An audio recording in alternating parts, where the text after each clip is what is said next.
Should be starting now. Good morning, rise and shine. Um, if you live in California, I hope you had a good extra hour of sleep. I certainly did not. I woke up a little earlier than I expected, but um, yeah, we're here today, and I think the last time we recorded, the Padres had a good 4 or 5 starting pitchers, and now they have two. Maybe you could say Yeah. three if you want to count. If you want to say, hey, Robbie Snelling should be up or Mazur. I don't know what anyone is thinking, but we are down to two starting pitchers as I don't know if you want to count Nick Martinez as a starting pitcher, but um, he's going to opt out after getting new representation from Scott Boras. That was a kind of weird opt out, in my opinion, because where else are you? Your estimated value is like 8 million. You were going to make 8 million with us if we opted in, and instead he declines his $8 million option, and we're obviously going to decline his $16 million option for the next 2 years. Seth Lugo is also expected to opt out, and we declined Michael Wacha's player option for $16 million per year. So I don't know what they're doing. I don't know what we're doing right now. Apparently, we don't have a lot of money to spend, so maybe we're trying to just save money for right now. But this has to be some sort of like, sorry, I'm trying to watch this Chiefs Dolphins game at the same time, but this has to be some sort of like loading up to offer Blake Snell a contract extension or loading up to give Yamamoto a contract. And if I were to pick between the two, I would give it to Yamamoto just because I really want the Padres to finally have a good young starting pitcher that we can rely on for years to come. I don't like having somebody different and having a brand new rotation every few years. I want some stability in the number one, number two spot. So Yamamoto would be a great addition to me. But yeah, there's a lot of problems going on with the Padres right now. In the span of a month, you've lost your 3-time manager of the year. You've lost multiple starting pitchers. I mean, I don't know what we're doing right now. So Chase, I mean, maybe give your take on what you think the Padres are gonna do, because losing 3 starting pitchers in a matter of a few days, that's not a good thing for right now. Yeah. So there was a tweet that I sent yesterday, so I'm just going to pull it up. It says the innings pitched by the 2023 Padres free agents. Blake Snell had 180 innings pitched. Lugo had 146. Waka had 134. Martinez had 110. Rich Hill had 27. We're not going to really count those anything. Garcia had 60. Hader had 56. So in total, 714. But if you factor in Weathers and Honeywell, it goes up to 805 innings, or 56% of the total innings pitched need to be replaced. So we're a little screwed. You look at the Padres take out a $50 million loan to help with the season towards the end because they didn't get the postseason revenue that they were expecting because they underperformed.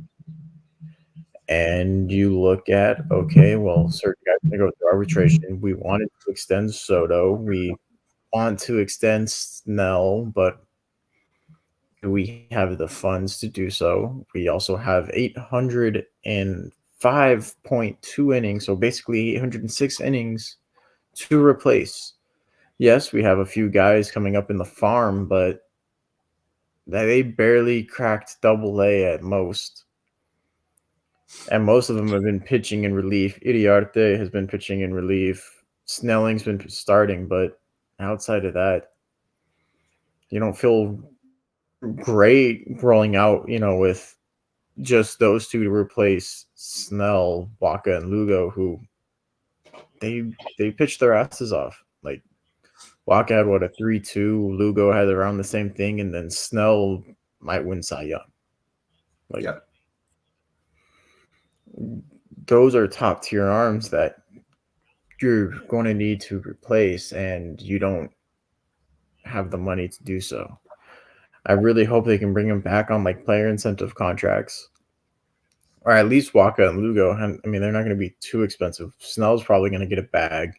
If you can Waka and Lugo back on player incentive deals and try to make them go a little bit longer, like, hey, you know what? If you crack 150 innings, you guys are going to get an extra $5 million. And then if you crack 180 innings, you'll throw you an extra 7, something like that. Just make it worth their while, and if you can get the innings out of them, it becomes worth the money. And then if you throw Yamamoto in on top of that, then it's perfect. Because Yamamoto, did you see his last game? Yeah, it was filthy. It was filthy. And like in a really important spot too. And like you said, we have like over 800 innings to fill in. I'm thinking Yamamoto can give you 180 to 200. I don't know if that's a steep expectation, but I mean, a young arm who has the type of control he has, who shouldn't have to pitch that many pitches per outing because of the control he has. He's not all over the place like Blake Snell, who, I mean, he's going to win the Cy Young. But, you know, prior to that kind of Cy Young thing was he'd throw a lot of balls and try to strike out everyone, and it would end up getting him to 100 pitches after 4 innings. Not a bad thing. I like that he's trying to strike out everyone, but it wouldn't always be to his benefit. So if I had to pick between the 4 that Devin just mentioned, I would definitely have to go with Yamamoto just because of the youth that's on his side. Experience is on the other guy's side, but Yamamoto's young and he's got great stuff and he's got great control, and that's someone that I could see being in the rotation for years to come. And then Devin also asked the question, are they in a rebuild, tear down, or reset? They're not in a rebuild. I think unless they trade Juan Soto, then we can't really say they're in a rebuild or anything like that. I think they're more so in a reset where Michael Wacha's an aging pitcher. Seth Lugo probably just had his best year. And Nick Martinez, I'm not sad to see Nick Martinez go. I'm okay with it. It's saving money, and it's unfortunate that it's coming at the expense of the pitching rotation, because obviously the pitching rotation was the best part of the Padres last season, one of the best pitching rotations in all of baseball. We're not only trying to replace 800 innings, we're trying to replace like a good half of those are really valuable innings. Seth Lugo was a great pitcher for our rotation. Michael Wacha, when healthy, was also a great pitcher, and Blake Snell obviously had a Cy Young caliber year. So you're trying to replace a lot of valuable innings, and who you're going to replace those with, I'm not entirely sure, because we don't know if this is a players market yet or a team market, meaning players might get overpaid because this free agent market isn't the best. But it's actually turning out to be pretty good with guys opting out of their contracts. So I don't really know what to expect, man. I mean, the Padres are in a deep hole. It's gotten only worse since the season has ended. I didn't think it could get any worse than only winning 80-something games and missing the playoffs. But nonetheless, you look at the Padres and it's getting worse. It's getting worse. You lose your manager to division rival. You're going to lose your Cy Young caliber pitcher. You're going to lose 2 other starting pitchers, 3 other starting pitchers, and it's not looking good. Yeah, imagine if Snell goes to the Giants. Kind of a big FU to the face that would be, but hey. Yeah. Oh, yeah, can we talk about Travis Jankowski all of a sudden becoming an all-star hitter during the World Series? It's great for him. I'm happy for all those Rangers that won, man. I mean, that's good for them. Obviously, except for Austin Hedges, I could care less that Austin Hedges won. But the rest, yeah, Bruce Bochy, Travis Jankowski, Will Venable, Chris Young, all the other guys that won. That's awesome. And I think it's good that the Rangers won the World Series, because I think it still gives teams the incentive to spend money. Yeah.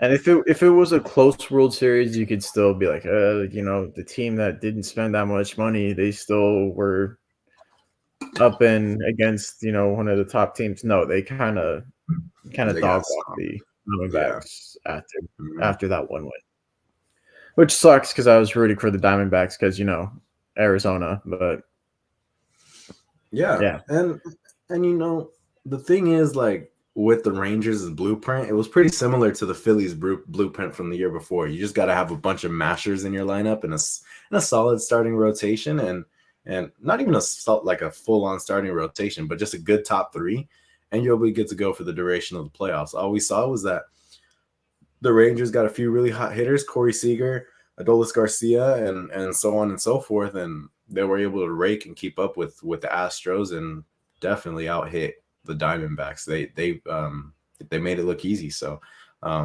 that's kind of the blueprint that I think teams are going to start going with, loading up in your lineup and then just have a really nice top of your rotation, get some innings fillers for the back end of your rotation, make it in, and anything could happen from there. Yeah. I mean, that's what baseball is. That's why we love it. It's kind of like, what was it, the 2015, 2016 Royals? No one expected them to go to the World Series, but they ended up going. They lost 1-1-1. And you love little stories like that. The Royals, what were they, like 8 games back at the trade deadline? They were like at a 10% chance to make playoffs, went on this huge win streak, snuck in. They came back, 7 runs against the A's in the wild card game. It was a ridiculous story. It was great. That's kind of stuff we live for baseball. That is definitely what makes baseball so great is, those stories. I mean, nobody expected the Diamondbacks to be there. I don't really think anyone expected the Rangers to win the World Series after losing DeGrom and not getting much out of Scherzer after the trade deadline. It was just, they even had a really cold stretch from like the end of July throughout August where they were not that good of a team. So that's the thing with baseball, man, is you can go in as a cold team. As long as you get hot going into the last few games, you're going to be good to go. And that's what the Rangers did. They got hot and they had a bunch of mashers throughout their lineup, and that's what helped them win the World Series. We haven't really talked about the World Series too much, but I mean, the Padres weren't in it, so what's there to talk about? I mean, now it's going into the offseason. We're going to be looking at Shohei Ohtani sweepstakes, Yamamoto, Aaron Nola. There's a lot of good names that are starting to hit the market. And 3 from our team, Michael Wacha, Seth Lugo, and Nick Martinez, are now officially on the market as well. So what was looking like a bleak free agent market is kind of looking a lot better now. Unfortunately, it comes at our expense, but it's starting to get more deep. And that could be a good thing for the Padres when it comes to offering contracts is, it could be a situation like last year where, oh, shoot, hey, we need another starting pitcher. Michael Wacha's still available. Let's sign him and let's get some valuable innings out of him. And they did that. Didn't end up benefiting them the way that we thought it would. And that's not in the sense that Michael Wacha didn't produce. It's in the sense that we didn't end up making the playoffs. And that was the goal. The goal was not even just the playoffs, but to get past the NLCS. And that wasn't the case. So we're going to see what the Padres got in store, man. I mean, some things that you would probably hope they have in store is maybe a Soto extension, or if you're not going to extend Soto, then you got to look at trading him at the trade deadline if you're not in it. A Yamamoto signing. Manager. Who's going to be the manager? Yeah, man. I mean, there's a lot of questions that need to be answered for sure. Oh, well, sorry, I'm watching the game. But there's a lot of questions, man. There's a lot of holes that need to be filled too. Not only are we looking at the rotation that needs to be filled, a new starting center fielder could be in the works since, your Gold Glove center fielder is putting up really bad statistics at the plate. That's another hole that you could be looking at. You're looking at depth is not a good thing for the Padres right now. You don't have any depth on your bench.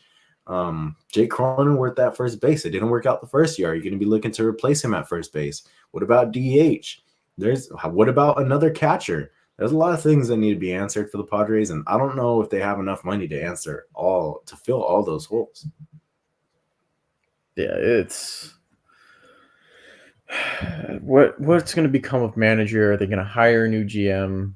Obviously, they need a lot of pitching and a lot of depth. I don't think Nick Martinez is coming back. We saw that he's now with Scott Boras, so don't know how that's going to work out for us, but he's probably going to make a little bit of money. You got a ton of question marks. Hopefully we get a new center fielder. I know AJ really likes Grisham, and that since we don't have a manager and that AJ is still the GM, Grisham is probably here to stay for the long term. Don't know what's going to go on at first base. I saw someone say that you're trying to trade Jake, but can you really afford to trade Jake right now? I don't think so. Do we really? Do we have another first baseman in the farm system that's all that we can trade Jake away? I'm sorry, we can't. Not only that, Chase, it's that trading Jake Cronenworth doesn't really net you anything positive. What are you going to get out of him? That too. Yeah, You're like probably what gonna are you have to going to do? trade someone away with him because of his contract. Exactly. It doesn't really help you. Maybe you get rid of the money that's hitting the salary cap, but or there's no salary cap, but money that's hitting the books. But um, you're not really getting anything out of trading Jake Cronenworth, so there's really no point of that. Um, okay, so a question from Devin is: are you guys intrigued about the people the Padres interviewed so far? Benji Gill. Um, I mean, I still think it's gonna be Mike Schilt. I don't think anything different. Um, the only thing, and maybe this sounds weird, but maybe it'd be good for the Padres to get um like a Latin presence at the manager position, since their star players for the most part are Latin. Maybe they'd be more well respected in the clubhouse, but I mean, I don't really think that should matter. I think Mike Schilt is good enough to as he earned the respect because with the Cardinals, where I mean, shoot, he had a team that like 18 in a row to get to the playoffs. So I feel like that should be enough to earn some respect around the clubhouse, especially when on the way to that 18 in a row, they swept the Padres. So I think he's done enough, and I think he's a great candidate. I think as far as the manager search, I know the names that have been brought up so far, like Benji Gill, Mike Schilt, Ryan Flaherty. There's been a few more, no? I think that's it. I know Ron Washington was supposed to interview for a team, but I can't remember which team that was. I don't think the Padres were linked to him. I think that's a good candidate. I will scream it from the rooftops for I don't know how many years in a row now I've had to say this, but Ron Washington would be a great manager. Don't know why we don't look at him. I think that's a good candidate for sure. Yeah. I mean, yeah, I don't know what other candidates there are out there. I mean, I know a lot of people are advocating for like, hey, see if you can interview Skip Schumacher, see if you can bring in Kim Ng, not as the manager, but to be in the front office. I know there's a lot of people advocating for this kind of stuff, but again, I mean, I can't help but think that Mike Schilt is going to be the manager of this team. It can't be Ryan Flaherty. That'd be the stupidest decision to make. If it's Ryan Flaherty, man, then something. There's got to be a discussion about Manny Machado, AJ Preller, whatever it is. There has to be a discussion. But I don't really know what to think of what the Padres are doing right now. Letting Bob Melvin walk for no compensation, that was a big problem for me. The fact that he was willing to walk for it was the fact that he was willing to walk for a lesser roster. It's a problem to me. To a division rival. Yeah, that's a big problem to me, man. I mean, I don't know what to think of that. I mean, I know what to think of that. I know what the problem is, but it's a really bad feeling.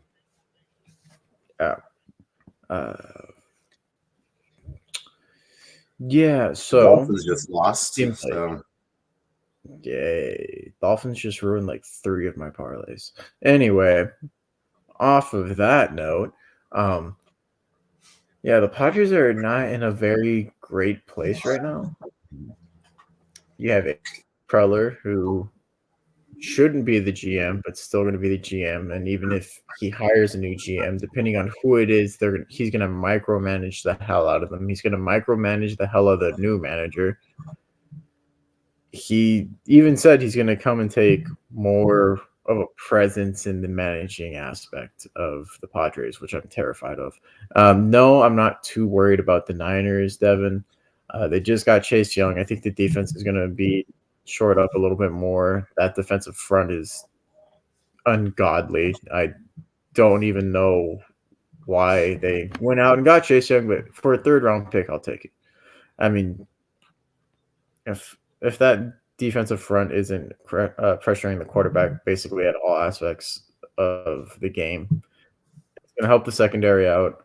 I think one of the problems is, and I know I might catch some flack for this, CMC, you can run the game through CMC, but you should probably pass the ball more, get more players involved in CMC. Like Ayuk should probably get like at least 8 targets a game. I know Debo's been out, but Kittle should be getting more receptions a game. Like, open the game up more so that it's not just focused around CMC.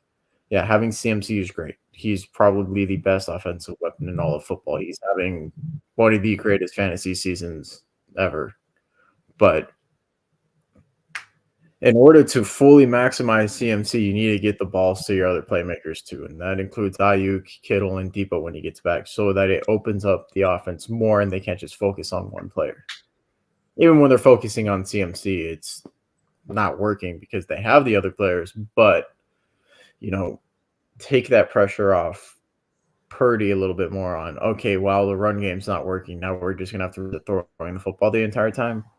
Let's just open up the offense by just getting it to everyone every quarter. Like, okay, then when we get towards the end of the game, we can run the clock out. We shouldn't be trying to run the clock out every single drive with CMC. I think that's where we're failing, because the moment we get behind, we're just killing ourselves by running out the clock with CMC until either we punt or CMC breaks off for a touchdown. Yeah, and if you have any fantasy football questions, go ahead and ask us, because that's our thing right now. So that's pretty much where all our sports attention is being focused on. But yeah, man, I mean, the Niners are going to be fine. You're going to lose some of these games that you probably should have won. You probably should have beat the Bengals. You probably should have beat the Browns? The Vikings. And yeah, the Browns. Beat the Vikings. So, I well, mean, did you see that one tweet? That mother effer that might be an oracle or a fortune teller. He's like, the 49ers are going to lose 4 out of their 5 games within the next coming week. And it was the Bengals, the Browns, the Vikings, and then, who we play next week? And he's like, well, I'm 3 for 3 right now. And I'm like, you dick. How did you I guess that? I didn't see that, but that is pretty crazy. Yeah. I mean, they're still a good team, bro. Yeah, they're fine. So they got the Jags, which will be a tough game, and then they got the Bucks after that. They'll win those. I don't think the Jags are as good as people think. They're good, but Lawrence really needs to step it up. They have the offensive weapons to be really good. They did just get a lineman during the trade deadline, I think Lawrence will be a little bit better, hopefully. But I don't know why the Commanders sold. That kind of confused me. They sold their defensive front for a second and a third. Yeah. I mean, you would think Montez Sweat, I guess I kind of understand letting go, but Chase Young was a weird trade. Only for a third too. I thought you would at least get a second Young. Me too. And you would think under new ownership that they'd be more willing to pay like Chase Young. On Montez Sweat, again, I understand not paying, but Chase Young, I mean, that's somebody that you gotta be willing to pay for sure. Pass rushers are a dime a dozen, so it's always good to have a good one. And unfortunately, they got rid of their good one. So under Magic Johnson's new ownership group, they have not done what I expected them to do. And yeah, we'll see what's in store for the Commanders. I mean, they're an okay football team. Sam Howell is an okay quarterback. I mean, I think he's a much better fantasy football quarterback than he is a real life quarterback. But we'll see what's in store for the Commanders. As far as football in general goes, we just saw the Chiefs beat the Dolphins in what was, I thought, a very winnable game for the Dolphins. The Chiefs didn't really look that good. I mean, Travis Kelce caught only a few balls. It was just a defensive touchdown that, Tyreek Hill fumbled away that ended up being the difference of the game. Literally, Rashee Rice, they didn't. A passing game for the Chiefs really hasn't been all that. Their number one receiver technically only had 2 targets, 2 receptions for 17 yards and a touchdown. Travis Kelce only had a handful of catches. Pacheco really didn't go off. So who else is left? Valdez-Scantling, who, from what I saw, only had a few catches, like a few screen passes. The backup tight end, who didn't really do all that much. And Jerick McKinnon scored a touchdown, like a quick screen pass for like 20 yards. Outside of that, Yep. what else did they do? Patrick Mahomes ran a lot, but I don't get it. The Dolphins Yeah. should have won. They Yeah. very much should have won that game. When you Yeah. look at the weapon differences, the Dolphins should be putting up at least 3 touchdowns a game. They only put up 2. You have Waddle, Tyreek, and Mostert, and you scored 14 points against the Chiefs. Granted, the Chiefs' defense has been a lot better this year, but you still only put up 14 points. Yeah. Yeah, where the offense isn't putting up as much points as they would hope for. I'm talking about the Chiefs right now, where the offense isn't putting up as much points as the past.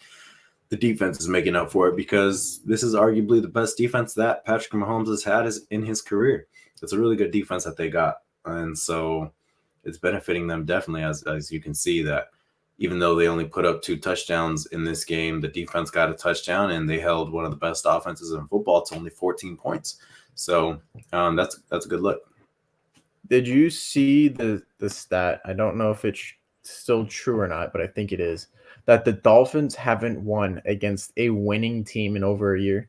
In over a year. Yeah, I saw that. That is pretty freaking crazy considering they're supposedly one of the It's best still teams in true. all of football. Yeah, it's It's still true. still true. Yeah, and I don't know what to think of them, honestly. I really don't. That's a good team, but how good? It's it's a good team, but considering the fact they're now 6-3 and they still haven't won a football game against a winning team in over a year is concerning. I mean, yeah, you can beat up on the bad teams, but why can't you guys win against a good team, a team with a winning record? Their 3 losses are to teams with winning records, I believe. Yeah. Chiefs. I don't even know the rest of the teams they lost to be honest, but either way, you can try and find those. I'll answer Arthur's question about Josh McDaniels getting fired. Look, I think the moment he got hired, we knew within 2 years that he would get fired. He is a horrendous head coach. Yeah. Horrible. Horrible. And he had a tenure with, I believe it was the Broncos, that showed that he was a horrendous head coach. Then he goes to the Patriots, and people think that he's a godsend because Tom Brady's his quarterback. Bill Belichick is the head coach. They have solid offensive weapons. Do we really think it was Josh McDaniels driving the boat? Nope, it wasn't. And here he comes to the Raiders, and Derek Carr has one of his worst seasons under Josh McDaniels. Devontae had a really good season with him, but other than that, I mean, Josh Jacobs had a great season, but you could just see the dysfunction with all of that, and within that organization. I saw a report today that said during one of the last meetings with the Raiders, Josh McDaniels was getting chewed out by the players and by his assistants. His assistants that he hired were chewing him out. So there was clearly a lot wrong when it came to Josh McDaniels. Not a good head coach. That was probably his last opportunity ever being a head coach. He will never get that opportunity again. He better go back to New England, because if not, he's not going to get another job in football again. I think that's the harsh reality of it. I think it's great that the Raiders were willing to fire him mid-season, because realistically, it was only going to get worse from here. You saw the frustration from Davante Adams throughout the last game, and it's a good thing that he's gone. The follow-up question to that I'll answer really quick was, when does Brandon Staley get fired? I mean, so far he's only been saved because Justin Herbert's his quarterback. If it weren't for that, you'd be looking at a horrendous football team that he probably would have been fired already. And if not for, some good football from Herbert late last season, he would have been fired already. So I think the time's coming for sure. So, by the way, it was the Eagles who lost, or the Dolphins lost Beat to. him. That game was 31-17, and then they lost to the Bills 48-20. Good teams, yeah. And Those going are back Super to Bowl last contenders. year, then going back to last year, they lost to the Patriots, the Packers, the Bills, the Chargers, the Niners. Then they finally had a win against the Texans, the Jets, the Browns, the Bears. They did beat the Lions October 30th of last year. Beat the Steelers, the Vikings beat them, the Jets whooped on them the week before that, the Bengals whooped on them. And then they beat the Bills September 25th. So it's I don't know. Yeah, that's a weird team, man. I mean, yes, they're a good team, but and nonetheless, the Eagles, Bills, and Chiefs, those are some really good teams to lose to. Those are all Super Bowl contenders. But at the end of the day, you got to be able to. Damn. At the end of the day, you got to be able to beat one of them. And the good thing is they were able to compete with the Chiefs. They only lost by a touchdown, one possession game, but 31-17 to the Eagles. That's a 2-possession game, and then for a while they were getting dog walked by the Bills. I'm pretty sure they did end up getting dog walked, but yeah, those weren't competitive games. Devin asked, "Are you guys sold on Lions being the best team in the NFC?" No, Best they're a top 3 team in the NFC though. They're a top 3 team in the NFC. Best team, no, maybe top 4. Who do you think is better than them? You could argue the Cowboys might be better. Oh, yeah. That's a good argument for sure. That's why I said top 3. Do they face each other, right? Have they played each other yet? I don't know, but I don't know if they face each other, to be honest. I'm pretty sure they do every year, I thought. Well, they both play on Thanksgiving. Yeah, normally they do it for. Yeah. Cowboys Lions. They play the 30th of December, so late. Oh, shoot. That could be a game that's for seeding. Oh, yeah. So I guess the answer will be questioned then. Did the Lions trade for anybody? I can't remember if they did. I don't know, man, but I don't think that's a damn solid roster either way. If Jameson Williams can figure it out and Jared Goff can, hit him in stride once, that could be a really scary offense. But until that happens, or if they, ever unlock Jahmyr Gibbs from the bench like they did last game and it actually worked, then, yeah, that they would be better. But yeah, they did trade for someone, actually, now that I remember that. I think they got Donovan Peoples-Jones. Oh, yeah, that was a weird one. They got him for like a 6th. Yeah, they got him pretty cheap. That's right. Yeah. If they can unlock Williams, if they don't punish Gibbs for being good, that offense is going to be a lot better than also Goff. Goff has been playing horrible the last 2 games. Yeah, I mean, I think that's a great team.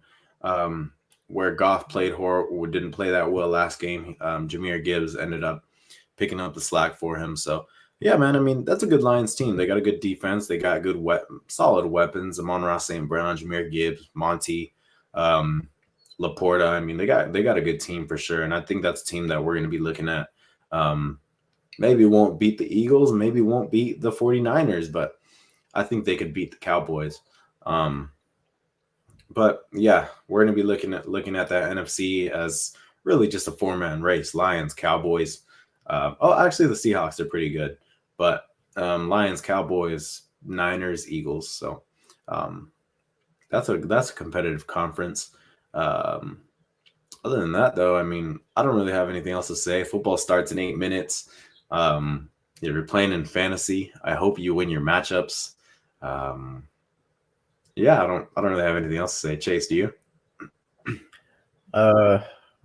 I just hope my fantasy team doesn't do what it's been doing the last 2 weeks. I'm confused with my group of players. It's not even funny.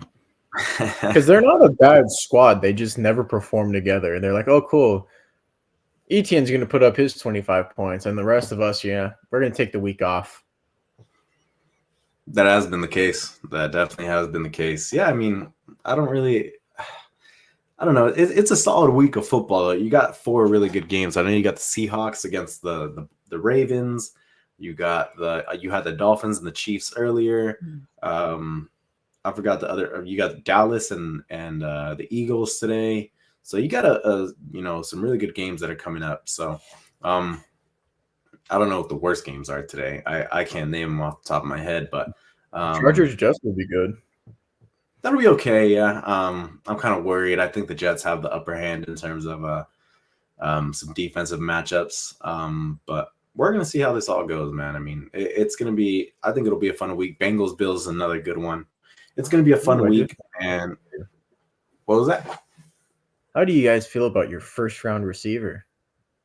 Quentin Johnston. This is gonna be. This is it right here. If he fails, and DJ Reed's a good cornerback, but if he fails, then it's not going to be a good look. But if he can get, a good 5+ receptions like he did last week, then um, it's not going to be the worst thing in the world. It's unfortunate that he's been put, because we knew drafting him that it was going to be more of a project. So it's unfortunate that he's being put in this situation. What is it? 8 games, 9 games into the season, but so be it. He's got to step up now and help Keenan. Yeah, I agree. Other than that, there's not really that much to talk about. Wise, we're sort of me and Matt teams are on bye. Isaac's scared of the Jets, which I don't blame him. Oh, it's Zach Wilson. Which Zach Wilson are you guys gonna face? Yeah, exactly. Yeah, but I got nothing else to say, man. I mean, football starts in 5 minutes, so I hope you guys enjoy the rest of your Sunday. Enjoy the rest of your day off, and we'll talk to you guys soon.